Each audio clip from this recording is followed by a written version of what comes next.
సామెతలు 6వ అధ్యాయము 16, 17 వచనముల్లో యెహోవాకు అసహ్యమైనవి 6 కలవు, 7 ఆయనకు హేయములు. అవేవనగా అహంకార దృష్టియు. కనుక దేవునికి అసహ్యమైనవి ఏమై ఉన్నాయంటే 7 ఉన్నాయంట. వాటిలో మొదటిది అహంకార దృష్టి.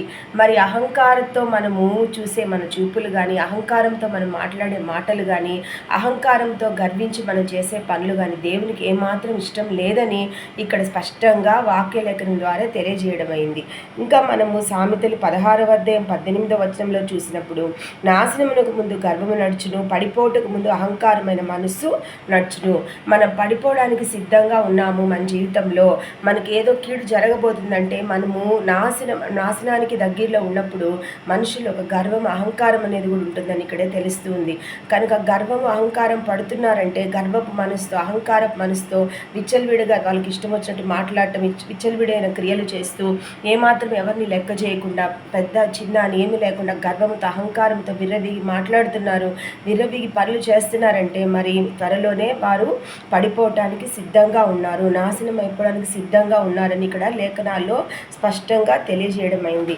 ఇంకా మనం సామెతలు 11వ అధ్యాయం 2వ వచనంలో చూసినప్పుడు, అహంకారం వెంబడి అవమానం వచ్చును. కనుక అహంకారం వల్ల మనకు మంచి జరిగేది ఏమీ లేదు, కానీ దానివల్ల మనకు అవమానమే వస్తుంది. అలాగే సామెతలు 29వ అధ్యాయం 23వ వచనంలో, ఎవరి గర్వం వాడిని తగ్గించు, వినయ మనస్కుడు గంటనొందును.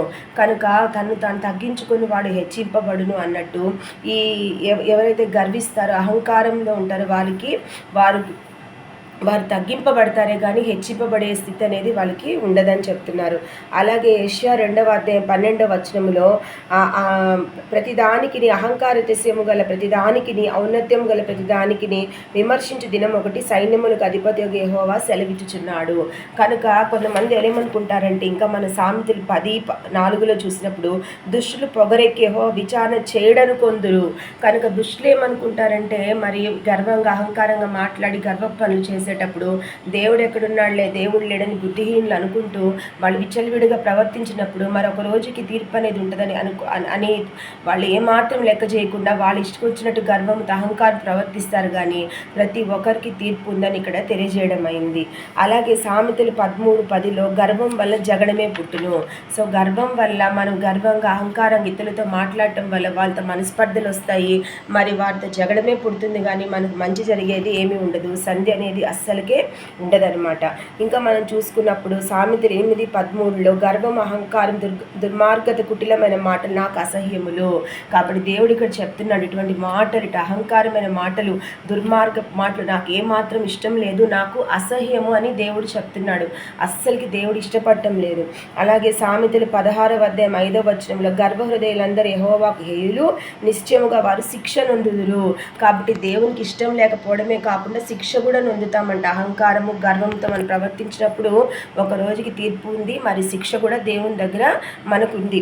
అలాగే యాకోబు 4:6లో, అందుచేత దేవుడు అహంకారులను ఎదిరించి దీనులకు కృప అనుగ్రహించును. కనుక దేవుడు అహంకారాలను అసహించుకుంటున్నాడు, శిక్ష పెడతాడు, తర్వాత వారిని ఏమాత్రం కూడా హెచ్చింపబడే స్థితిలో ఉంచాడు. కానీ దీనుల ఉన్న వారికి మరి ఆయన కృప విస్తారంగా ఉంటుంది. అహంకారులకు ఏమాత్రం దేవుని కృప దొరకదు. కాబట్టి మనం అహంకార మనస్తత్వంతో ఉండకుండా మరి వినయ మనస్తత్వంతో ఉండి దీనులమై దేవుని దగ్గర ఎంతో మనం తగ్గించుకొని మరి దేవుని దగ్గర భయభక్తులు కలిగి ఉండి మన చుట్టూరున్న వాళ్ళతో కూడా గర్వం, అహంకారంతో ప్రవర్తించకుండా మరి వినయ మనసుగా ఉన్నప్పుడు మరి దేవుని యొక్క అధికమైన కృపను మనం పొందుకుంటాము.